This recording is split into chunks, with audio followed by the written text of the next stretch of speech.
सर्दियाँ आती है और अपने साथ-साथ दिवाली लेकर आती है। दिवाली में तो वैसे इतने काम होते हैं और साथ ही साथ तरह-तरह के खाने की क्रेविंग होती रहती है।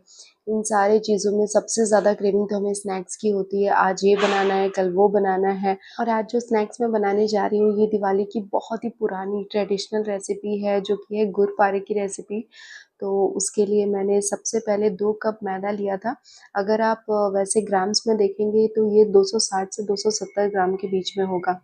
और साथ ही उसमें मोयन के लिए हम 1/4 कप घी डालेंगे और साथ ही उसमें थोड़ा-सा नमक ऐड करेंगे। नमक मैंने बिल्कुल चुटकी भर डाला है और नमक डालने से जो गुड़ पारे हैं उसका टेस्ट बहुत एनहांस होता है। मतलब बाहर से जो गुड़ की मिठास होती है और उसमें अंदर से जो नमकीन वाला फ्लेवर आता है, तो वो उसका टेस्ट बहुत अच्छा लगेगा आपको। आप ज़रूर डालिएगा। तो मैंने ऐसे ही करके जो जितने भी घी थे उसे आटे के साथ अच्छे से मिक्स कर लिया था और एक बार आटा चेक कर लेंगे, मतलब ऐसे हमें मुट्ठी बनाकर देख लेना है कि ये हुआ कि नहीं। तो अब मैं इसे गूँध लूँगी। तो 2 कप मैदे के लिए मैंने आधा कप दूध लिया था। दूध बिल्कुल रूम टेम्परेचर का लिया था और उसे थोड़ा-थोड़ा डालकर हमें बिल्कुल सख्त सा डो बनाना है। डो जैसे हम कचौरी वगैरह का डो बनाते हैं, पूरी का थोड़ा टाइट डो बनाना है। तो वैसे ही हम इसका डो तैयार कर लेंगे और आपको पूरा-पूरा आधा कप दूध लग जाएगा इसे गूँथने में। अगर थोड़ा बहुत दूध ऐड करने की ज़रूरत पड़े, मतलब अगर आपको लगे कि आटा ज़्यादा सख्त है, तो आप थोड़ा दूध ऐड कर सकते हैं। और ये देखिए, ये ऐसा डो मैंने तैयार कर लिया है। अब मैं इसे कम से कम 15 से 20 मिनट तक रेस्ट करने के लिए छोड़ दूँगी। 20 मिनट हो गए हैं, तो अब आटा एक बार चेक कर लेते हैं। तो ये देखिए, ये ऐसे सेट हो गया है। तो अब मैं इसे वापस से थोड़ा-सा 2-3 बार अच्छे से गूँध कर सॉफ्ट कर लूँगी, मिला लूँगी। अब आटे को मैं 2 टुकड़ों में डिवाइड कर लूँगी, मतलब इसकी 2 लोई तैयार कर लूँगी और उसके बाद उसे हमें बेल लेना है। बिल्कुल पतला नहीं बेलना, मतलब जैसे नमकीन के आटे होते हैं, लोई होती है, उसको बिल्कुल पतला बेलते हैं हम। इसे हमें ज़्यादा पतला नहीं करना है, थोड़ा मोटा ही रखना है। ऐसे ही इसे चारों तरफ से इवनली बेल लेना है हमें।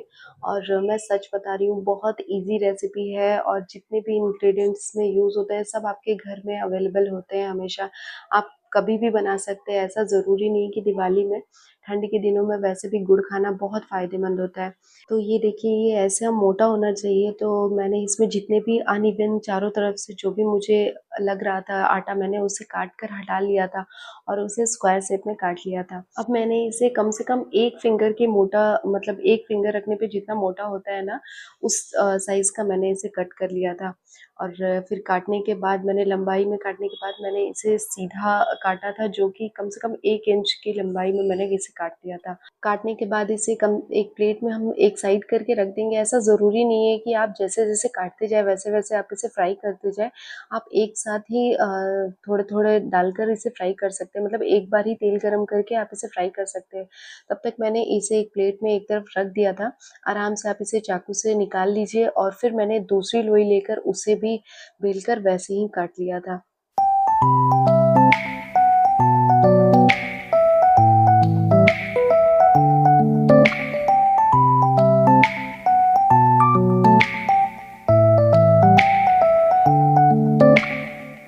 तो चलिए अब इसे फ्राई कर लेते हैं। तो फ्राई करने के लिए मैंने थोड़ा तेल डाला कढ़ाई में और उसे अच्छे से गरम कर लिया।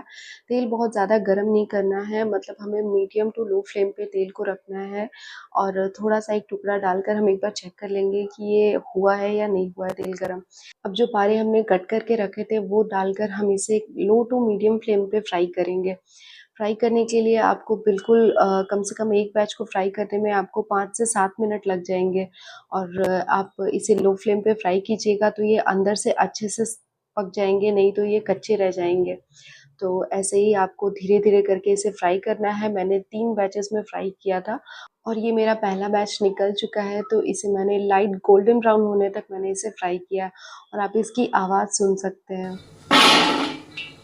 सुना आपने, कितनी करारी कुरकुरी सी बनी है ये।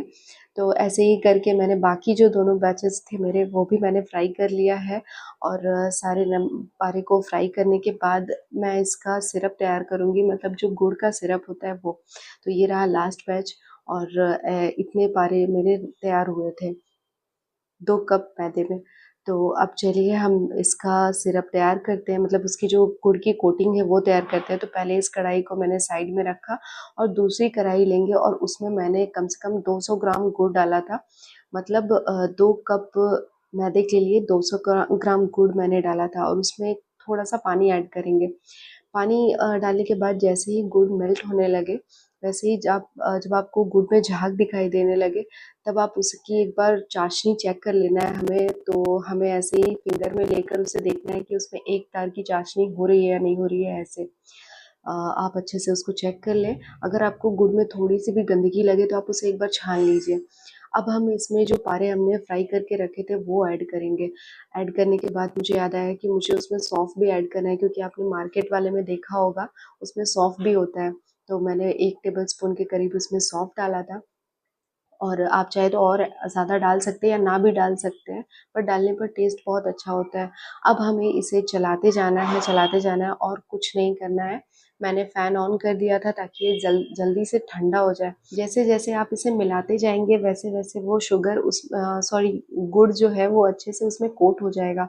और जैसे-जैसे ये ठंडा होगा, ये थोड़ा हार्ड होगा और आपको थोड़ा-सा परेशानी हो सकती है चलाने में, बट रस में बहुत अच्छे से ये सेट हो जाएगा। फिर उसके बाद ये जैसे-जैसे सूखेगा, वैसे-वैसे ये अलग हो जाएगा।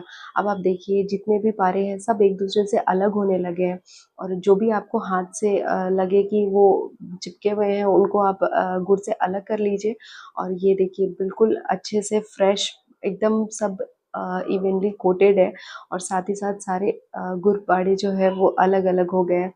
तो आप इसे इस दिवाली में ज़रूर बनाइए, और बहुत ही ईज़ी रेसिपी है।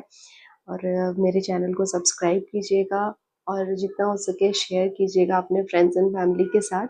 मिलती हूँ आपसे एक और नई वीडियो के साथ, तब तक के लिए बाय बाय। ये देखिए मैं तोड़ के दिखाती हूँ कितने क्रिस्पी बने हैं।